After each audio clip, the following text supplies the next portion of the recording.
Hey everyone, welcome to Two Car Pros. My name is Ryan, and today we are going to be continuing our How to LS Swap Something with part 5, where we're going to hook up our transmission and our torque converter.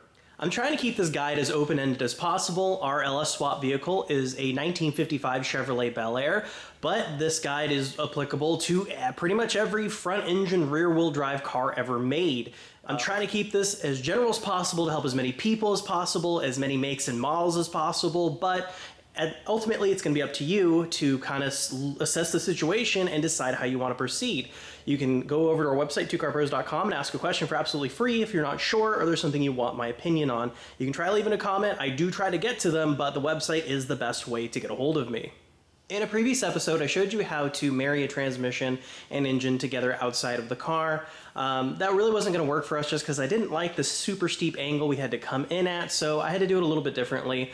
Also, if you're putting a custom transmission crossmember in like we've had to do, this is really going to be the easier way to do that. If you have to put a crossmember in, most of the time you're not going to have to do this. You could just use the standard transmission crossmember, like if you had a 69 Camaro or an El Camino or a normal muscle car era car. Ours is quite a bit older than that, so that wasn't really going to fly, but that's okay because there's plenty of parts for these old cars, and modifying things is fun and easy. I'm going to show you exactly how to do it. So by the end of this episode, we will have the engine and transmission sitting in the car in their final place, everything locked down, and basically all the hard work is out of the way and the rest of the things to make it run, I would consider to be what I'd call light lifting. All the heavy lifting's done by the end of this show.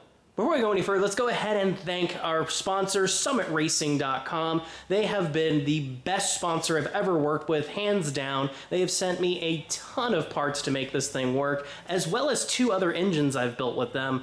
They are amazing. Their customer service is great. Their website's fun and easy to use, and their return policy is phenomenal. So make sure you buy all your speed parts at SummitRacing.com. With all out of the way, let's lock down our powertrain in our LS Swap. So here's kind of a familiar sight. It is a torque converter, but you'll notice on this torque converter, the numbers 2, 6, 9, 8 are written on it, which is most likely the advertised stall speed.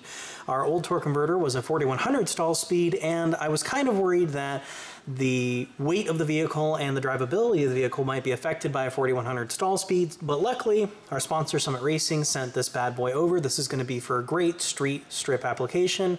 4100 is really more for drag racing and high-end race vehicles, so we're going to go with one that has a little bit more cruisability.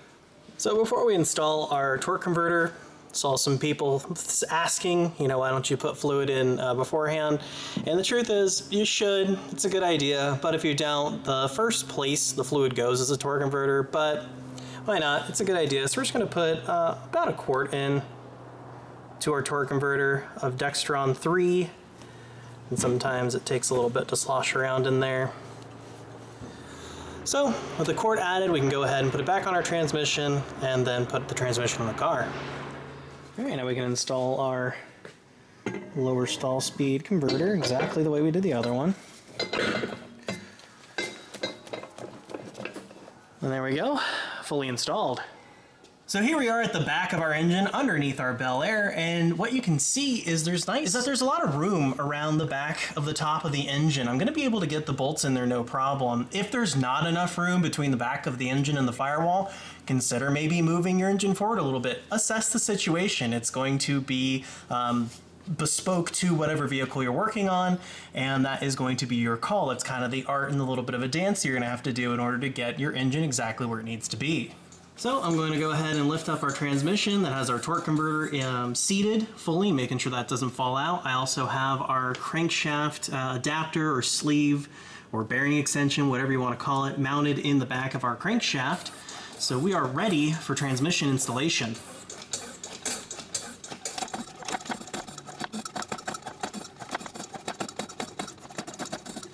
So I've changed camera angles, and you can see there's our transmission dowel, and it's going to go into its home on the transmission. And also, our torque converter snout is going to go into our crankshaft adapter sleeve. Those are both nice and lubricated. And we can sink the transmission home. So once we're at this stage, you can look at your planes of the transmission. So you can see this flat spot and this flat spot on the engine. Those should be parallel, and you can adjust those using your transmission jack until they are parallel and lift the transmission into its place. Okay, once we have everything nice and lined up, we can just push our transmission on.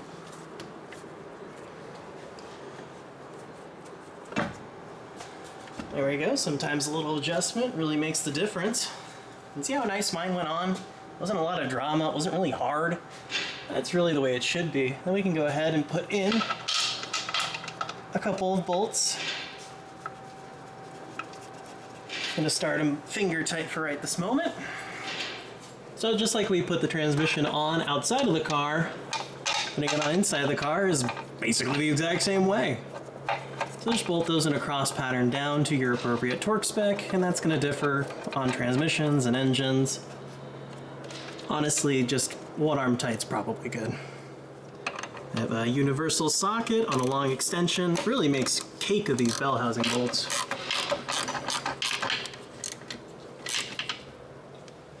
And there we go, just go ahead and do that for the other 5. So what I have here is a tubular transmission mounting Crossmember. This is made by CPP, sent over by our friends over at Summit Racing, and the link is down below in the description. However, you will notice that right on the top there, it is for a 55 to 57 full-size car, which is the Bel Air. So those are going to be bespoke to your vehicles. There's going to be different frame, widths and thicknesses and a couple of other things. I have seen universal ones as well, but I don't think those work as well. You really want to get it bespoke to your vehicle, and you can find the exact one you're looking for on summitracing.com. If you are putting the stock transmission that your engine came with back, you might be able to get away with using the stock Crossmember. See how it fits. If it fits, it ships. Bolt it down. And then we also have our transmission mount sent over by Summit Racing, and the link is down below in the description. And this is just your standard rubber transmission isolator. It is pretty common, and again, that link is down below in the description. So, since our transmission did not come in this car, they used that really funky way they put that power glide in there, we are going to have to make a little bit of fabrication. We're going to tap some holes, put some bolts in. Alternatively, you could just weld it all together if you're sure that that's the route you want to go. I, however, want to make everything removable because I change my mind all the time. So there's our piece, and we can get started by mocking it up. So we put our transmission mount on. It goes either way because it's symmetrical. And these bolts I'm using are 7/16 by 14. But they might be different for you. Go ahead and check that. Grab a 5/8 socket. Just snug those up as evenly as we can.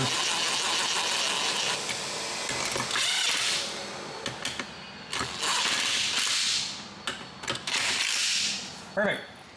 So now we can put our Crossmember up there, facing it like this. We'll start those bolts. So when we tighten this down, what we're going to do is we're going to put the bolts in the middle of the slots for adjustability's sake, just so if we have to move the powertrain forward or back, we have a place to go.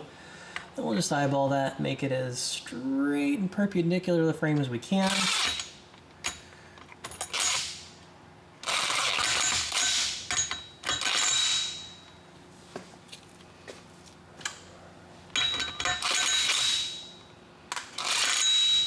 There we go, looks pretty good.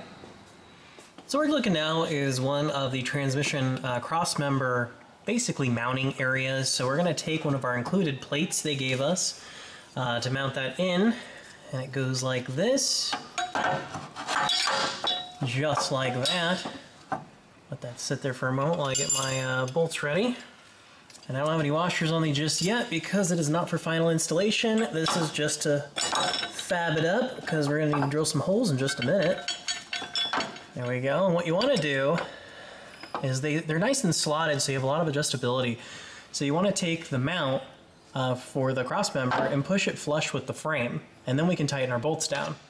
And I'm just going to snug these down. They're not final tightening or anything. I'm just doing it so it doesn't move on me while I'm getting exactly where I want the new bolt holes to be.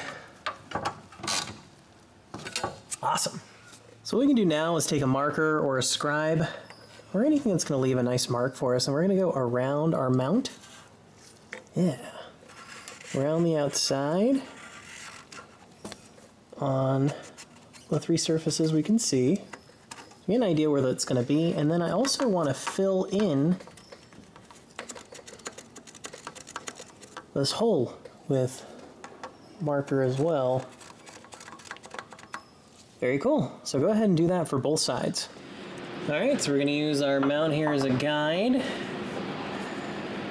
Put that exactly where we were before. You can also just use the marks, but this way I feel it's just even more accurate. I like doing it.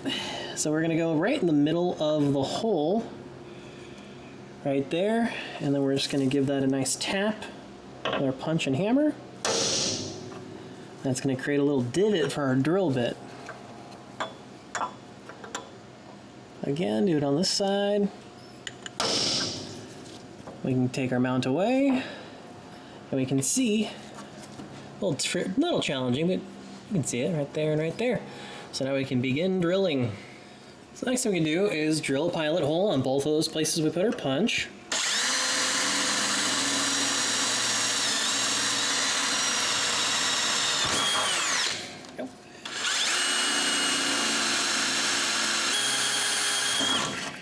Sweet.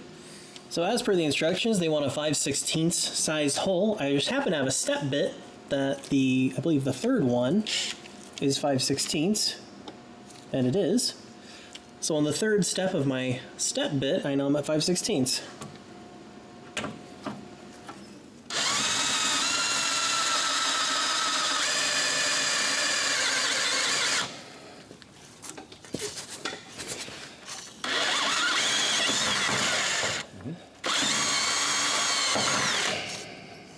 The second step, so one more.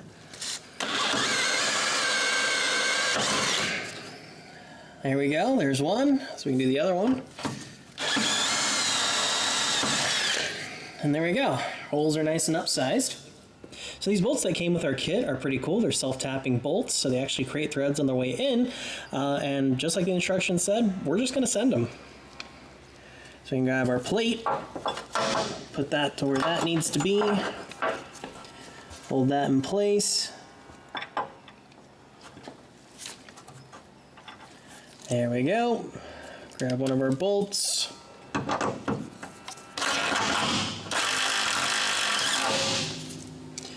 That worked pretty good, actually. That worked better than I thought.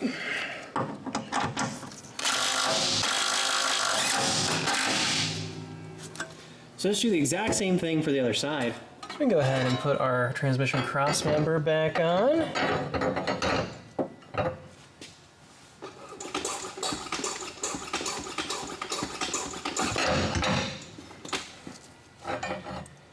Get that into place there, looks great. And then we're gonna grab our bolt with a washer on it, put that down. And since this is final installation, we're going to go ahead and put another washer, followed by a lock washer, and then the nut.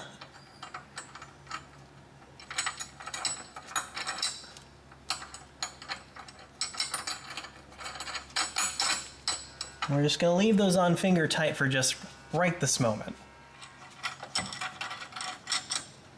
Again, we're going to leave those on finger tight for right now, and then we can put the rest of the bolts in too.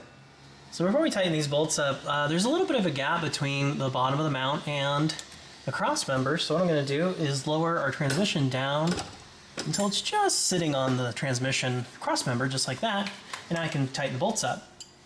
So now we can tighten those bad boys down as evenly as possible. That looks pretty good. Now we can do the side mounts.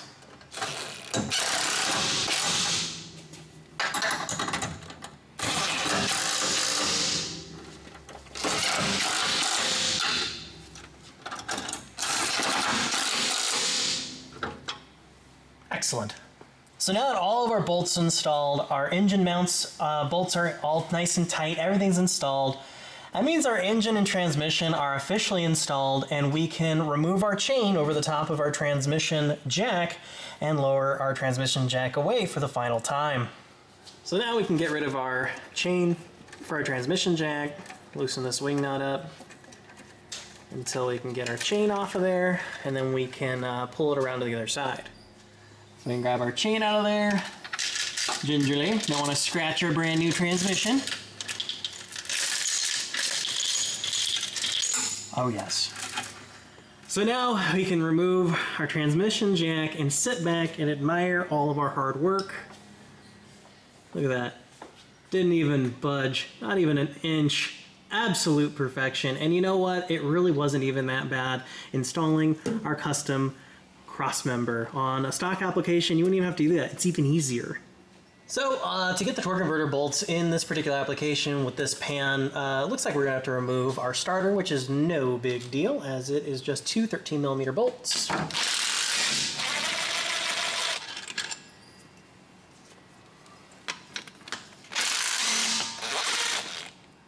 So we can see the backside of our flex plate here, and you might think, oh look, there's a bolt. That's our bolt hole, that's the one you want. Not necessarily, especially on the older torque converters like we have. It actually uses the smaller bolt hole set. It has two sets, so we can rotate it. There's our guy. This is the one you're looking for, so we can put that into position.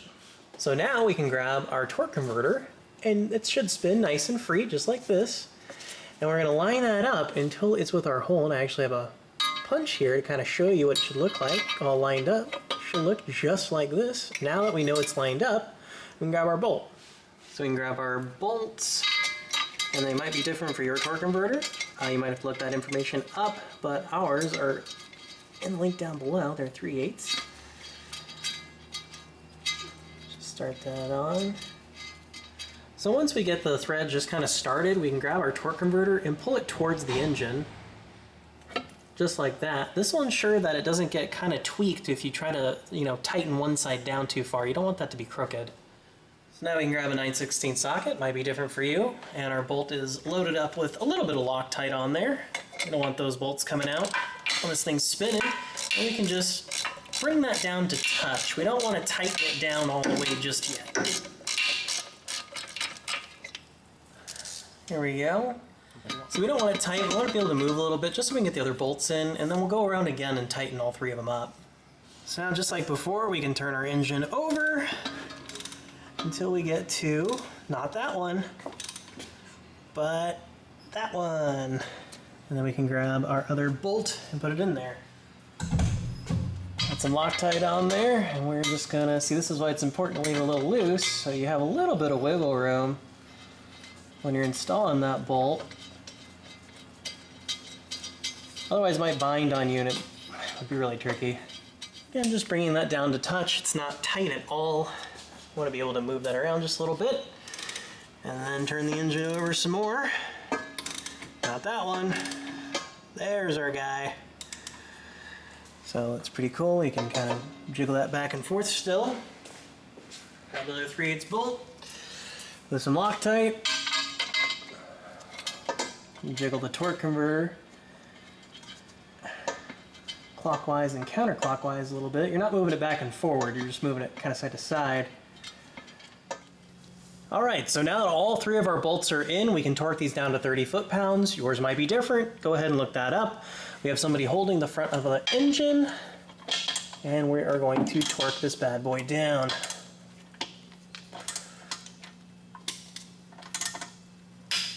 Perfect. Now we can turn the engine over. A little more. That looks good.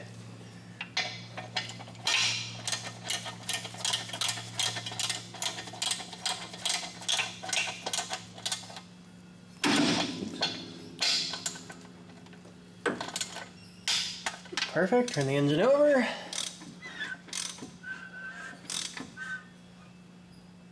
That looks pretty good. And there we go, torque converter bolts installed. So now we can replace our starter. Since our torque converter bolts are all nice and installed, we'll just put these down as even as possible.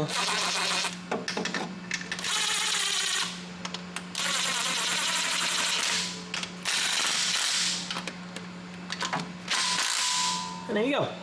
So because we put a new oil pan on, we have a different type of oil filter. This is a PF48. We had a PF46 before. Super similar. Even the casing is the same, but the thread is actually a little bit bigger. So here's our old filter. This is my new one. They're just a teensy bit different, but I promise they're different. So what I'm going to do, especially because this is a vertically mounted filter, you can get away with doing this quite easily, and especially on like a hot rod application like this, I'm just going to fill up our oil filter just so it has that nice oil pressure on initial startup. And then 2, just like any other car, we're going to go ahead and moisten that seal with some oil, and it's ready for installation. So just like every other car, we can go ahead and put on our oil filter.